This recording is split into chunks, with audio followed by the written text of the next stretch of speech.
in order to be competitive, you've got to think regionally, especially in places like the Midwest. So you think of Lanesboro, first thing you think of when you think of Lanesboro is arts and all the work. They've declared a major in their community. It doesn't mean that there isn't other stuff in the community.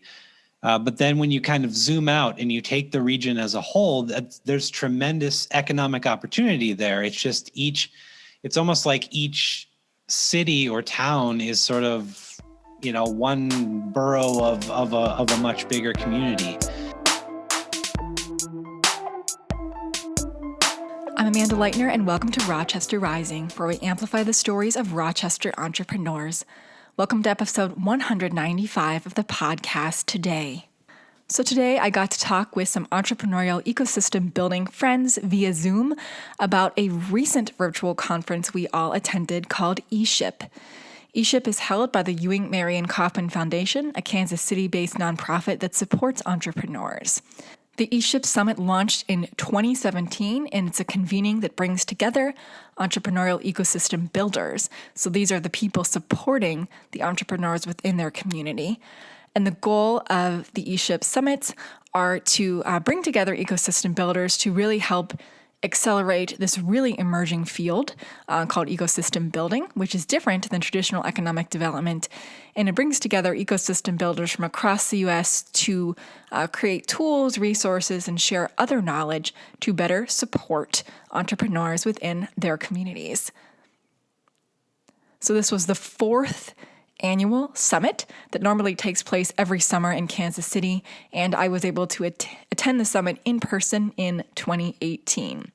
The virtual ESHIP Summit this year took place on 3 different days in September, 2 in mid-September, and 1 around late September, so 3 non-consecutive days, where we got to join in with ecosystem builders from across the U.S., including a large contingent from Minnesota. So on the podcast today, we brought together some friends who also attended the panel virtually. This included Christine Beech. She's the Executive Director of the Kabara Institute for Entrepreneurial Studies at St. Mary's University of Minnesota. We also have on the podcast today Garret Lieffring, who's a fellow with LEAD from Minnesota, serving Greenseam and Mankato, and my colleague Jamie Sundsbak, who's the Interim Executive Director at Collider. So this might be a slightly different podcast than you're used to hearing here on Rochester Rising, where we normally amplify stories of entrepreneurs. But in this case, we're talking to the people that support entrepreneurs, especially through this kind of emerging field called entrepreneurial ecosystem building. And we talk more about exactly what that is in the podcast today. So stay tuned. Maybe this will help you think a little bit differently about the roles you see some people play in the community, and can help generate some thoughts about how to better serve entrepreneurs and create a system where information flows rapidly and quickly to those who need it most. And this is a great plug for our second podcast called Ecosystem North that talks with other entrepreneurial ecosystem builders across Minnesota and the region to understand why they're driven to serve entrepreneurs and what's working in their community. So you can check that podcast out. New episodes come out every Friday, and you can find that on our website at rochesterrising.org. And it's also on Spotify, Apple Podcasts, and really wherever you listen in to your podcast content. So you can check it out there. And lastly, in case you did not know, Collider, of which we are a part of, is a nonprofit that supports Rochester entrepreneurs through events, education, space, and storytelling. We're actually celebrating our 1-year anniversary as a nonprofit this Thursday, October 15th. But to learn the latest news, programming, events, and education that are coming out of Collider, you can join us every Friday morning at 10 a.m. via Facebook or YouTube, and hear directly from us what we've been up to that week to serve entrepreneurs and learn about programming that might benefit you. So you can tune in to our 10 a.m. Collider Coffee Breaks on the Collider Facebook and YouTube channel, as well as the Rochester Rising Facebook and YouTube channel. And if you can't make it at 10 a.m., it is recorded and posted in those channels so you can consume whenever you have the time. All right, so now on to the podcast today with Christine, Garret, and Jamie talking about the ESHIP Entrepreneurial Ecosystem Building Conference.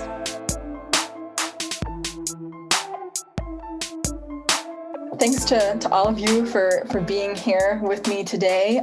We wanted to kind of reconvene some friends after we all virtually traveled to, I don't know where we traveled, I guess Kansas City, Missouri, to attend virtually this ESHIP summit, 2 days around mid-September, and then one day, which was on September 29th, which was yesterday. So the goal of ESHIP, it's run by the Ewing Marion Kauffman Foundation, and it brings together ecosystem builders from across the U.S. just to talk about ways to support entrepreneurial ecosystem building and to sustain that field. And this was the fourth ESHIP summit, and it had about 800 people connecting from larger cities to quiet rural cities across the U.S. And this has been the fourth year of ESHIP. So anyway, we all attended virtually. There were about 16 different people from Minnesota, and we just wanted to reconnect and share lessons learned. And I think one important differentiation between this, a lot of things are focused on entrepreneurs. So this is kind of the flip side. ESHIP is focused on the people supporting the entrepreneurs, which we call entrepreneurial ecosystem builders. So that's just one key differentiation point. So I have three friends on the Zoom call here, so I'll let you all introduce yourselves so people know who is here today. Whoever wants to start. Okay, I'll get started. I'm Christine Beech, and I run the entrepreneurial programming for St. Mary's University of Minnesota, where we have the Kabara Institute. And I'm Garret Lieffring. I am a fellow with Lead for Minnesota, serving an organization called Greenseam, located in Mankato, really working with connecting the food and ag supply chains and economic development. And so I'm excited to be here. And I'm Jamie Sundsbak, the Interim Executive Director of Collider. Well, I appreciate all of your time today in the afternoon on a windy, rainy day. So there's no better place to be than on a Zoom call, right? Maybe we'll just start, we'll have Christine start and maybe just run in that order since we've established it. But Christine, what were some key takeaways from ESHIP? What really kind of struck you from this conference? So I think right away they set the tone for being an inclusive community. And I think that was really, it couldn't be more timely for us to really look at the systemic impacts of racism and how they have influenced who has become entrepreneurs and who gets supported, especially when it comes to venture capital and funding. So there are some great conversations around structural racism. And so that was really a great takeaway for me on how to combat that and how to really establish communities where that doesn't happen. So I would say that was a big one for me. I enjoyed the virtual environment because I think we were able to get a lot more people involved than we otherwise might have. But there were some great conversations. I think I also found it quite affirming that what we're doing here in southern Minnesota is some of the best stuff that's going on. It was fun to hear that. And you had a talk too, right? What was that like? So that was fun, and boy, were they well put together. The Kauffman Foundation did an excellent job of running the conference, and it was fun. So Neela Molgard and I presented on the idea of a public-private partnership in Launch Minnesota on how we are able to really kind of come together to support the ecosystem and the role of the state in doing that. And so I think that was it was interesting. The people who jumped on the call and listened to that presentation were trying to figure out if there was a role for their state government to play in creating ecosystems. And I think they were on both sides of the fence, quite frankly. Some people who thought that was an overreach and other people who thought that it was the role.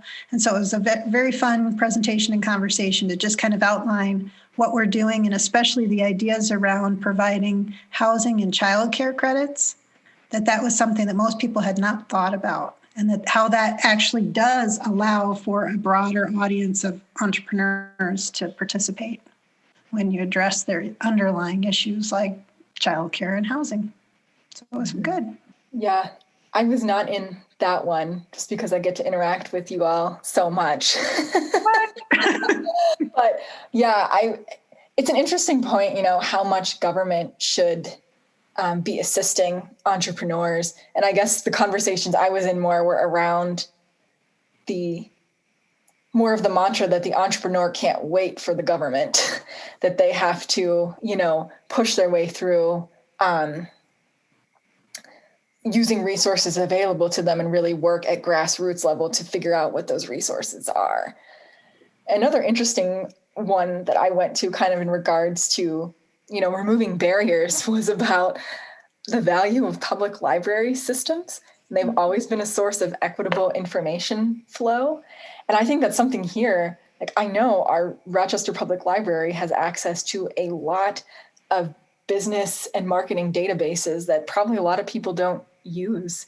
Mm-hmm. And, you don't really have access to that outside of like major university systems, and nobody uses it, or not a lot of people use it or are knowledgeable of it. So that was really interesting. Again, that lowering barriers to entrepreneurship, and libraries are typically a place, at least in this community, where there's really not stigma attached to it, whereas other organizations can have a stigma. So something to think about. Oh, for sure. Yeah. I think that the conversation we had was really more around perhaps not the role of government stepping in, but in providing resources and connecting communities, because that's really what Launch has done, is create the framework for us to connect across the region.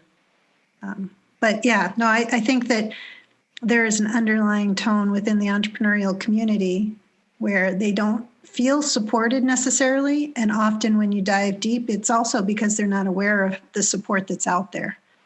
And so how do you connect them with those resources effectively? That's an age-old issue, I think. I had some notes here on the side, and I think along those lines, one thing that Philip Gaskin, who's the Vice President of Entrepreneurship at Kauffman, said essentially is that, real change really starts at the level of the community at grassroots. And as individuals, we have a lot of power and value in the ability to change that system. So I think someone else said too, a lot of the times we're waiting for people to give us permission, but to do something, or for someone else to come along and do something, but really we're kind of the leaders that we've been waiting for. So stop waiting and just start being that person in the community that is stepping up and doing things. Because oftentimes you don't need to ask permission to do something, especially if you're kind of starting small and figuring out what's needed first. So, yeah. I think Jamie said once, or when we were talking about this, that it's like, what did you say? This is like a cult of thought or something. ESHIP. It's it's a religious experience. You're feeling down, you're feeling beat down a little bit, and then all of a sudden, boom, you're in. When we used to do this in person, you're in sort of this church of entrepreneurship, and you're around people who are kind of the believers, and you leave there just charged up and motivated and with some new tactics and ideas that you could bring back to your community. And then it lasts about 2 months, and then you're kind of back to the same old. But I always challenge people in those 2 months, implement the things you learn quickly, because if you don't, it just tends to fade unless you can find a way to continue to interact with this global network. Yeah, I think they talked about that a lot too, is that you feel like, you get such momentum after crises, especially right now we're in an economic crisis, a health crisis, and really, an ongoing discrimination crises, and people becoming more aware of that, or that being elevated in the public consciousness. But just keeping up the momentum when those things surface, I feel like we've already kind of backslid on a lot of momentum that we had in coming together. And the timing this year was really great. I mean, with the economic and diversity and all these political, issues that are happening and just the general uncertainty, it was like Jamie said, it was great to like worship with those other ecosystem builders. And it was reassuring that, we're not the only ones and that there is this collective group that, you can connect with. And so I think the timing was really great. We should probably point out too that ESHIP is not a cult, really, but no. I just want to clarify that there were no robes and secret rituals that I knew of. I wasn't invited to those parties apparently, but it's just it's a great time. This work can be very lonely and isolating, even though there's a great and emerging, I think, community here in southern Minnesota that really gets it and wants to work together. But at the same time, it still feels lonely, and being able to learn from other areas is it's so good, and it's so necessary for us to get out of our shells occasionally and see what other people are doing and helping people learn from us as well. I think one of the things that was kind of a theme that I saw pop up throughout was this idea that rural entrepreneurship has a lot to offer. And rural ecosystems are very strong. And that's not something you hear a lot, right? You hear the Silicon Valley in our area, you hear about the Twin Cities and their density. So it was kind of fun to have a conference where people from rural communities across the globe were talking really about how their rural communities are centers and hubs of entrepreneurship. I completely agree. And there was another discussion point too that really talked about how the individual, has really globalized, through the access to technology and that, it's not a matter of really where you are, it's how you're connected. And that plays into the role of networks and the importance thereof too.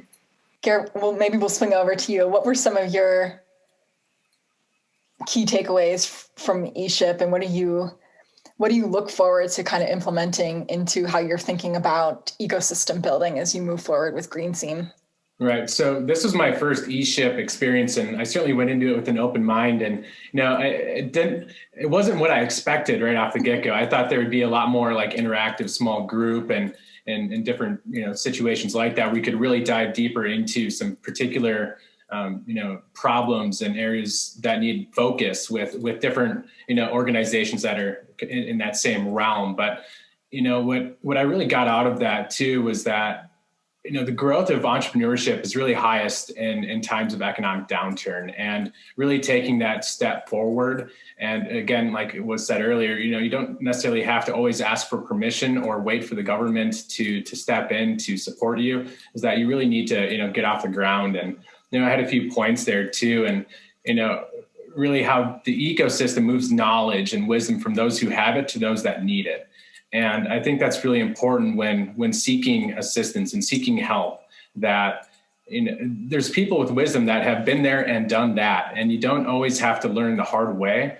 And so, just by offering, some of these more veterans in the space, by offering some of that experience and bits of wisdom can really shine light and, essentially reduce some of the risk that entrepreneurs are facing as they try to build out their, product or service. And there's also, a quote in there too, that was, you have to get rid of what you used to do to make room for something new. And I think that's really important, especially in really all things. It's like, well, this is the way we've always done it. And that doesn't always have to be the case. Yes, it's worked, and yes, risk mitigation and different things, but you also have to have that room in which you can add something new to the mix, because that can often bring new ideas and just really ignite something. So another point that was kind of, or at least a quote almost, was really build a network around the 6 people versus building, around the 6 people. And so, again, it's about leveraging networks, and that you can't just simply rely on those 6 people, and that, you have to think about the intertwining of networks and how that all plays together. And just, again, the importance of, really collaborating across regions and again, how you don't have to do it yourself, right? I think it was perfect timing that Brad Feld's new book came out. Is it called Startup Community Way now, or was that the first one? No, it's Startup Community Way. It's the second book. Startup Community Ways, yeah. Just talking about, a lot of the times when there's gaps in the ecosystem, we feel like we need to just put more like numbers in, like more, we need more, I don't know, incubators or more businesses up on Main Street or something. And while that's true, you know, his theory, at least how I interpreted it, is that it's the connections, like you were saying, Garret, between those resources and the value that's exchanged in between those resources that's really what's going to support and bolster the ecosystem and move it forward.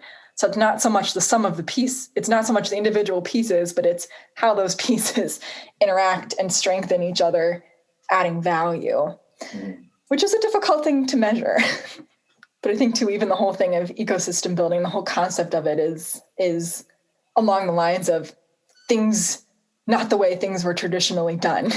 So even the whole concept of it, you know, as far as economic development goes, you know, moving away from the traditional aspect of recruiting in instead of bolstering up what's there, which is what ecosystem building is. And I don't know if you all caught, they had a great talk from basically a bunch of members of the community in Albuquerque, New Mexico, when the mayor in like 2012 or something took a stand that they were going to invest in entrepreneurs and not recruit companies in, and how that changed the trajectory of the ecosystem. So that was interesting. Jamie, maybe we will send it over to you. What were your takeaways and how are they going to influence your ecosystem building? So I think as someone, probably one of the only people, except for Amanda, that's actually been there in person, I think, you know, there was a big difference this year to kind of build on what Garret was saying. Normally they're putting us to work. They're putting us into small groups. They're having us work through problems and issues, but it's just really, really difficult, I think, online to sort of replicate that same work that when they really put us through a grinder, really, when we were there the last time. And it was really good. And so they had to find a balance. So I think they found a good balance. I think some of the talks were very rushed, it felt like, or there were too many people on a panel. But I think that was really, really good. And I got to meet a lot of interesting people, which I wouldn't have normally met. So I think that's my first thought. What do you think, Amanda? What was the difference in the feeling of the event? I'm waiting for my dogs to stop barking. I would say, yeah, to that point, I think, so this was the fourth year of this. So the first year was about uncovering some of the key issues facing ecosystem builders. The second year, and that fleshed out into 7 goals for entrepreneurial ecosystem building. So I think the second year was more like diving into those 7 goals more strategically, which kind of spilled over into the third year as well. So I think there was that. And actually yesterday, there were more working sessions. I honestly really wish they had made this 3 days in a row, because I feel like a lot of the momentum was gone. I know it's a lot to ask for people to be even virtual 3 days in a row, but it was really 11 to 4 or 5. So it wasn't even a full day. I just wish there was definitely a different feel on the third day. The momentum was kind of gone because it was disjointed by about 10 days or so. And I'm not quite sure how that decision happened, but yeah. So I think this was more, as opposed to the first 3 years, which were in person, this was more, okay, we're gaining some momentum in this field. How do we set up working groups to kind of continue this work moving forward? Because they do have groups that meet on calls every month that continue to work on these efforts. And we were involved in that for about a year or a year and a half until we really started building the nonprofit, and we just couldn't invest the time outside of the community at that point. So I don't even remember if I answered the question, but I think so. I just like when I can ask you a question. I think another thing that helped me a lot to validate the work we've done in the past year was really just, hearing that there were these hard problems when it comes to ecosystem building, whether it's race, geography, gender. There's so many issues where there's just an inequality that exists. And I think, Amanda, you said this to me during one of the breaks. You're like, I can now understand why Kauffman funded our work, because it was very aligned with some of the things that they were working on.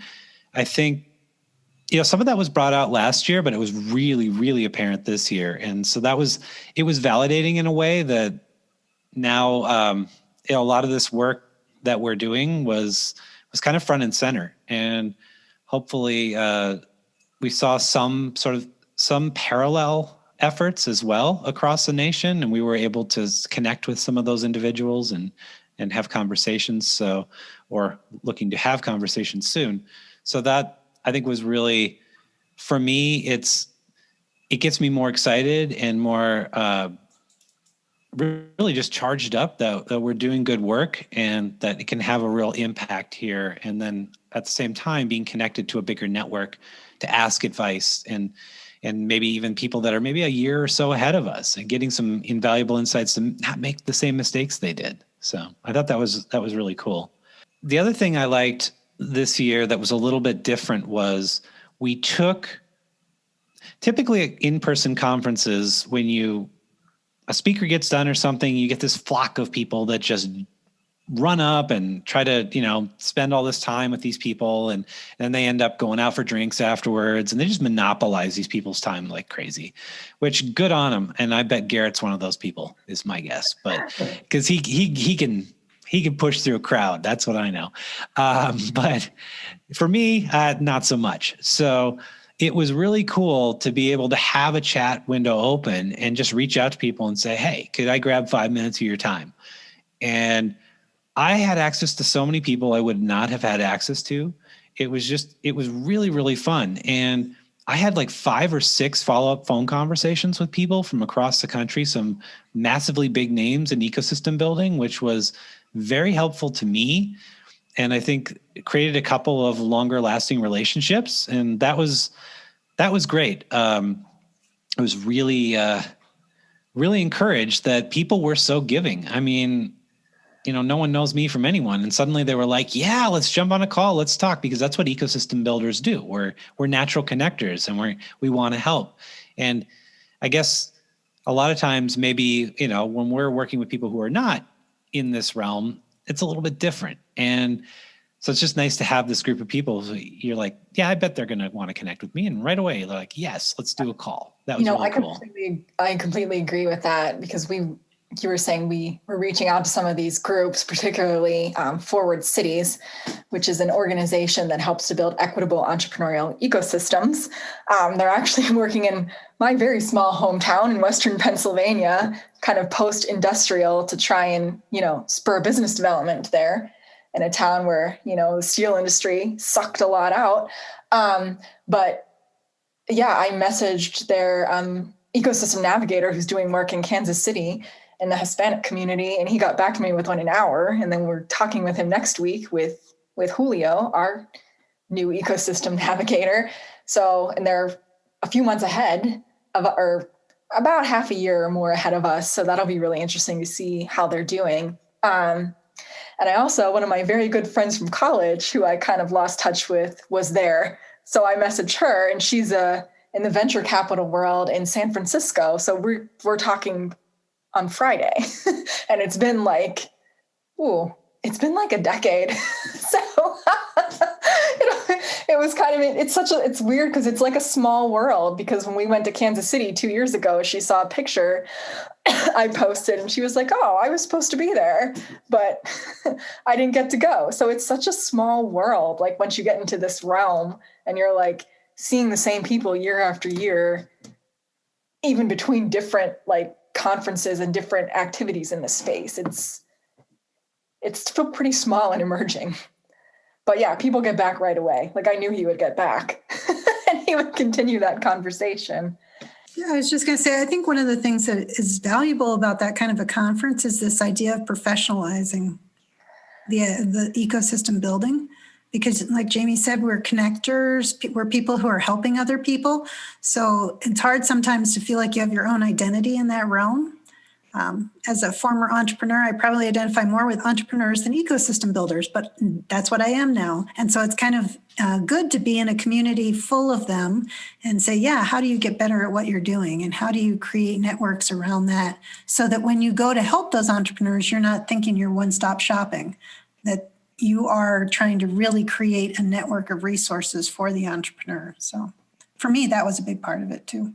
Yeah. And I think that's important too, even when you're like, they talk a lot about how do you message like the skills that are needed to do this. And it is kind of interesting because, you know, when you're looking for these jobs or putting out applications for this job, this type of work, like what exactly does an ecosystem builder do? What is that capacity and how does that overlap or is separate from traditional economic developers? So it's an interesting thing to think about, and that's one of those working groups that's continuing on.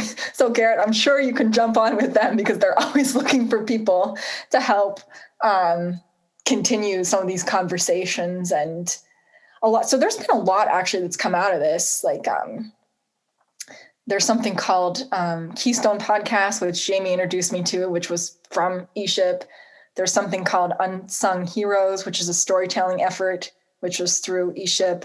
And they're also trying to like get people to add entrepreneurial ecosystem terms to like Wikipedia. So that's like that's like an effort too. I mean, there's more structured and more concrete things too, but there has a lot that's sprung up out of this over 3 years. I would argue even kind of our ecosystem navigator program. I mean, it's unique to Rochester that we're doing it, but you're seeing similar things now across the US now in at least 10 different communities. So I think those are all things that you could probably say stemmed out of these kind of gatherings. And I think you're getting the most important validation. You know, I was in a couple of private sessions or breakout rooms with people who had been hired by their city as an ecosystem builder or hired by their EDA, and they were a critical part of their EDA.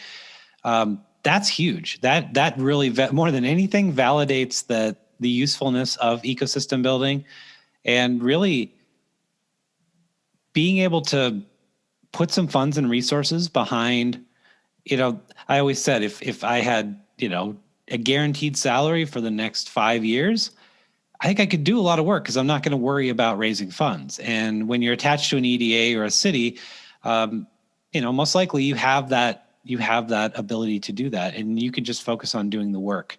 And there's my friend John in Fargo, that's what he does. And I just envy his job because he just gets to sit and talk to entrepreneurs and make those vital connections and help. And that's what he's laser focused on. And it's created so much impact in that city that it's amazing. So I really think that it's, you know, I do worry that it's going to become one of these, like, you've got to go through all these courses and get certified to do this sort of thing, because I think that sort of, it's good in a way because maybe that commands like decent salaries, makes it a quote unquote legitimate profession.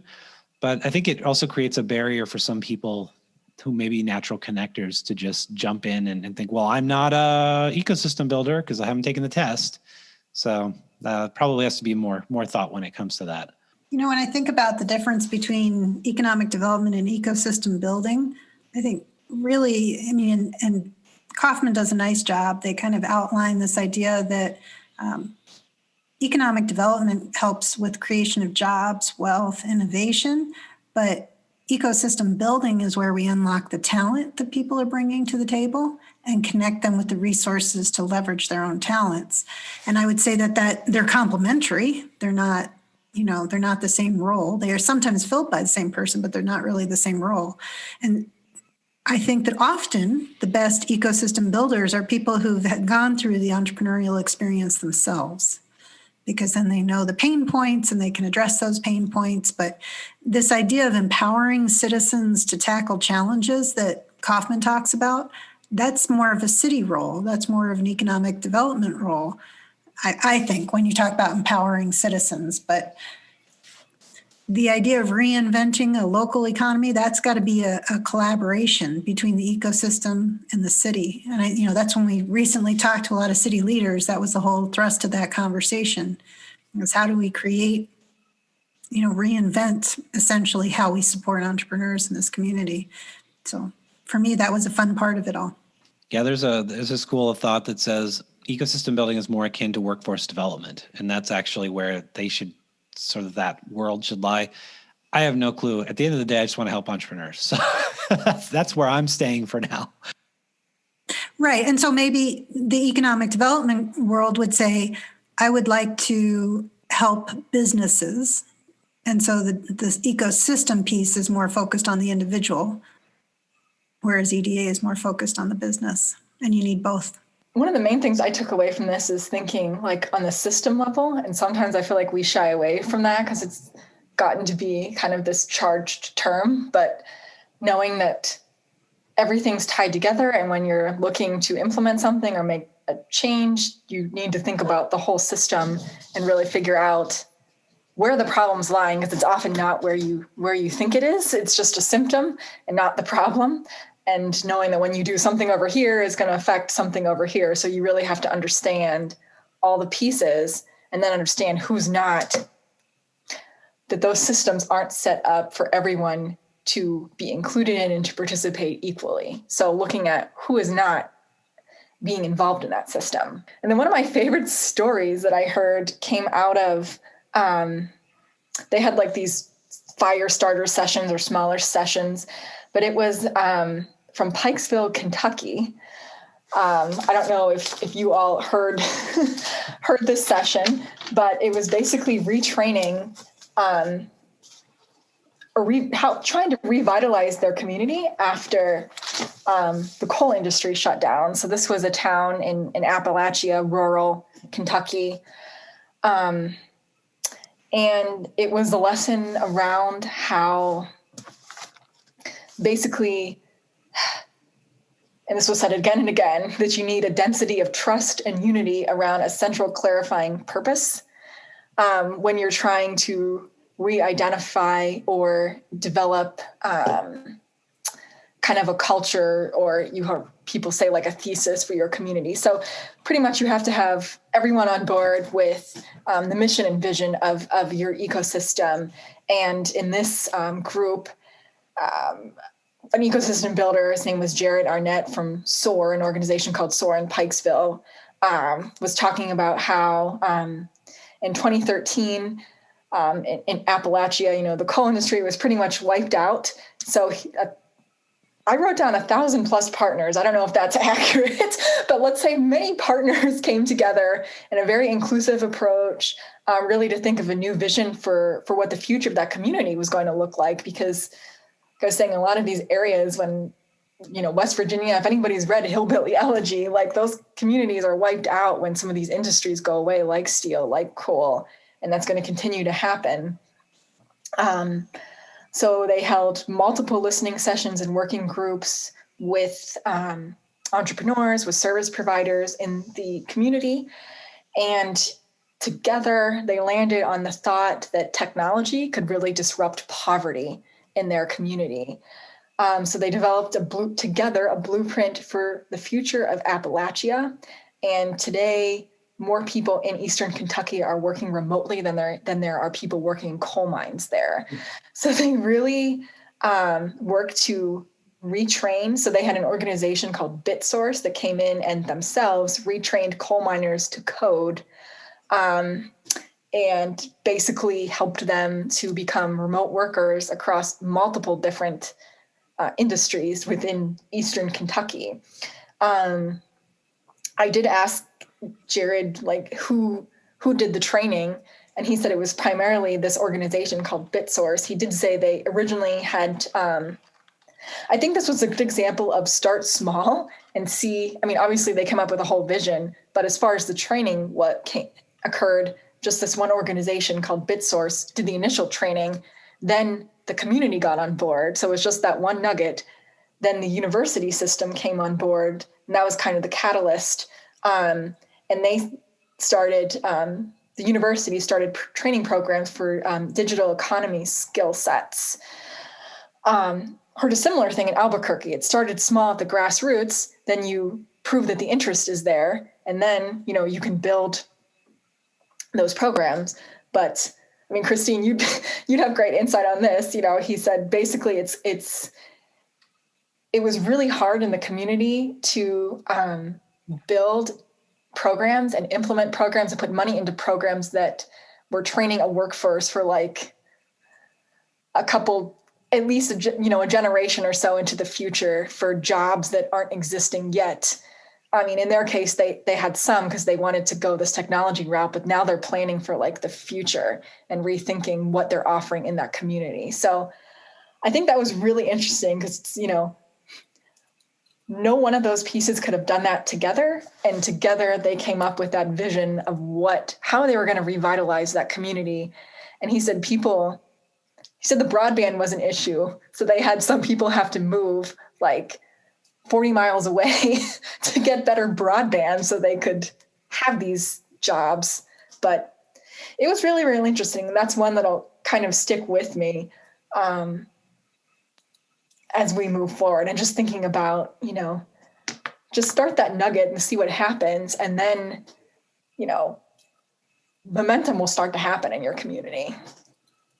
Yeah. I would say so there's two things that I'm thinking of as you're talking about that. First is always this existing tension between when you have an industry that is dominant and you're fearful that it takes over the whole ecosystem. And yet that's where most people's interests lie, and that's where their experience lies. And, in our community, it's the people who have come here through a medical background and research background that have interests in biotechnology in the medical field. And there's this tension to make sure that those who are outside of that industry are equally represented and brought into and flesh out the ecosystem in a nice, diverse way. So I think that's always a tension. It doesn't matter if it's a coal mine or a medical hospital, right? The tension of how much do you focus on the primary industry? And then the other thing I was thinking is, as you were doing this, so we're rolling out this graduate certificate in innovation and entrepreneurship. And one of the questions that you get asked from university administrators is, there's a kind of a pro forma way to approach new programs, and that's how are you meeting the demands of the workforce? Mm-hmm. And there are metrics and database that you go to that tell you here are the skills that are in demand. And entrepreneurship doesn't fall in that. Innovation doesn't fall in that. It's not a neat little box that goes with engineering or whatever else, right? And so trying to explain to people that it overlays whatever skills they have, so that they can use their skills to be job creators and not just job takers. And trying to have that conversation is tough if you're in a system where that's not the natural dialogue, right? What jobs will this create? Well, we don't know yet. We're going to have to find out. They could be the next Best Buy in this community, so we can support them on their way up. So anyway, I think what they said is absolutely spot on. Yeah, and we had the E1, too many E words, the E1 Expo. I think it was like in between these sessions, but they were talking about like a thesis for your community, which is kind of what you're saying, Christine, when, there's always this tension when a lot of the support and business is in one industry. And I don't know how I feel about that. Like you come across some danger too economically. And then you're like, if you're not in that industry, you feel very excluded and like you don't belong. And, not that medicine's ever going to go away, but I don't know. I think, it's really hard for people, right? So if you want to, there was one of the conversations was around, why don't we have more tech entrepreneurship in rural areas? Well, if what's valued most is ag, then when you say I have an idea for an app, you might not get the support and infrastructure you need unless it happens to be an ag app, right? Try saying that 5 times, ag app. But I think it's true of any dominant industry in a region. It just drives people's fear of being too dependent on one industry and wanting to be more diverse. And it's a challenge unless you're a really, really big place. If you're in New York City, you're not focused on one type of industry. But if you're Rochester. I think it goes back to, I can't remember who told me this at one point. It could have been Brad Feld. To your point, Christine, New York's a big place. Like, there's a lot going on. There's a lot that could be sustained. He was pushing to, yes, I think the term Greg used was declare a major. So your community should declare a major. But in order to be competitive, you've got to think regionally, especially in places like the Midwest. So you think of Lanesboro, first thing you think of when you think of Lanesboro is arts and all the work. They've declared a major in their community. It doesn't mean that there isn't other stuff in the community. But then when you kind of zoom out and you take the region as a whole, there's tremendous economic opportunity there. It's just it's almost like each city or town is sort of, one borough of a much bigger community. And so, I was fortunate enough to have Diane Rucker from UEL, University Enterprise Labs, on my podcast last week. And Diane has done a lot of work in the Boston area around ecosystem building.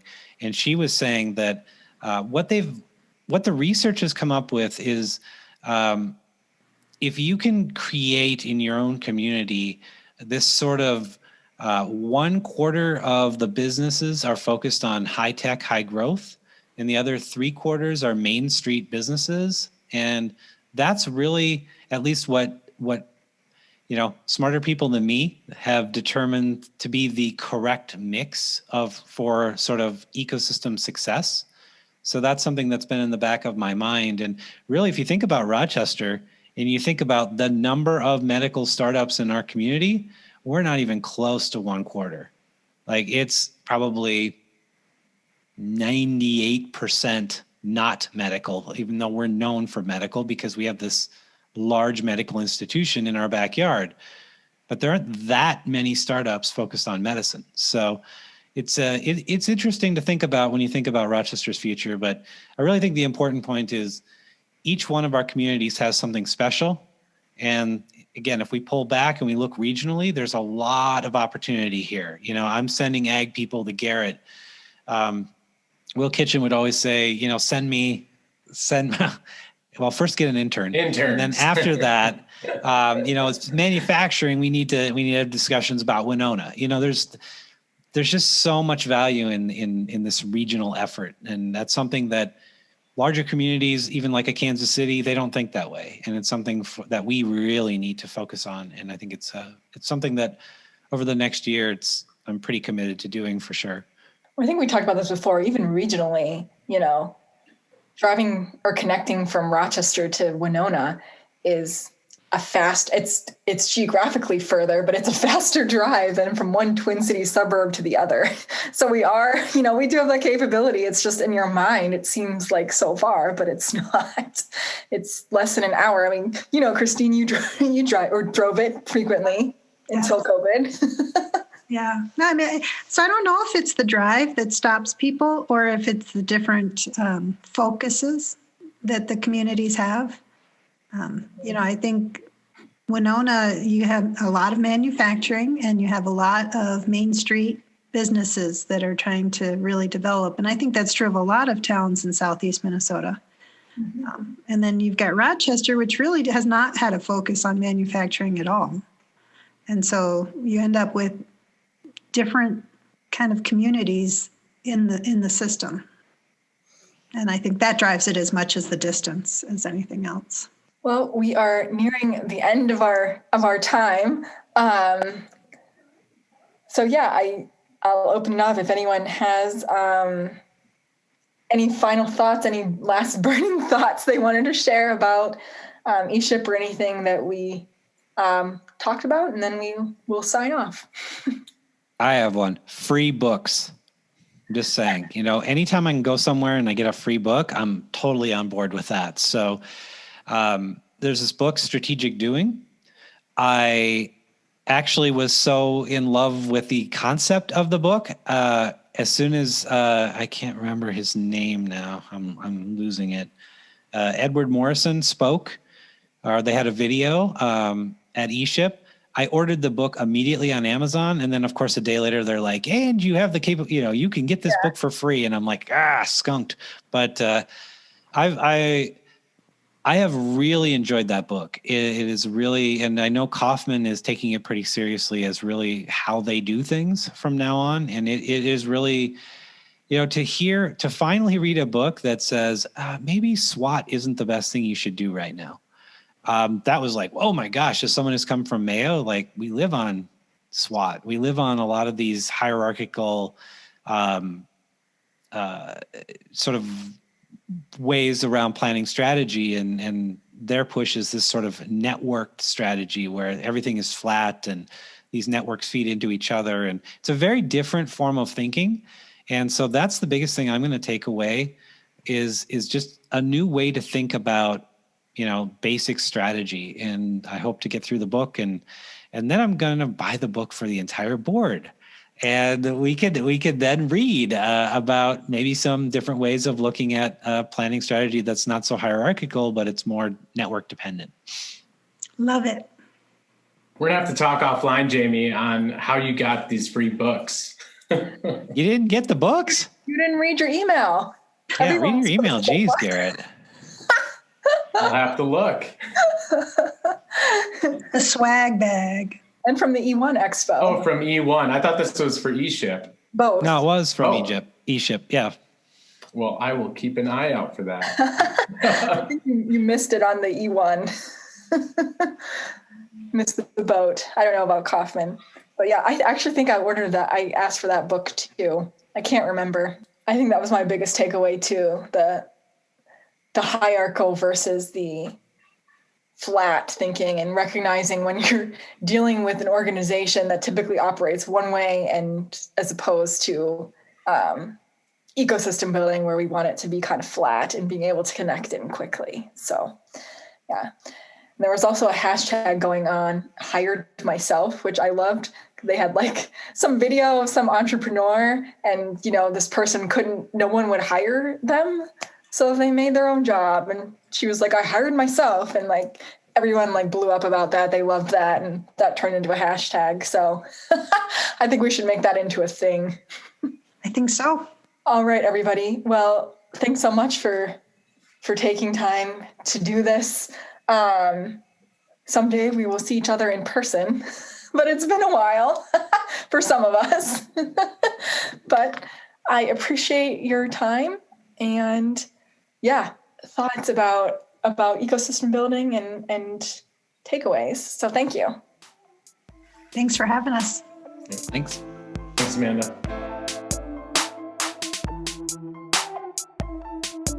All right, thanks so much to Garret, Christine, and Jamie for sharing their insights, their excitement about ESHIP, and things that they'll take away for their communities, or our community here in Rochester. So there were a lot of great resources that everyone talked about throughout this conversation. So we have a lot of those links in our show notes, so you can check them out there. We also experimented with chaptering last week, and that seemed to go over pretty well. So if you're listening on Spotify, Apple Podcasts, or through our web platform, that can help you kind of skip ahead to where you want to listen to in the podcast. Hopefully you want to listen to the whole thing, but in case you don't have the time to, which I understand, you can skip ahead or just listen into what is most relevant to you. And if you're on YouTube, obviously that chaptering is a lot easier to jump around to various parts of podcasts. So you all seem to like it, so I will continue to do that because it's easy and I think a really effective way to break down the content. All right, that's a wrap for us at the podcast today. Please make sure that you are subscribed wherever you like to listen into your podcast content so that you never miss any of the stories we share on Rochester Rising. And if you have time, we'd really appreciate if you rated the podcast as well, which will help other people find us. So tune in next week for a brand new episode.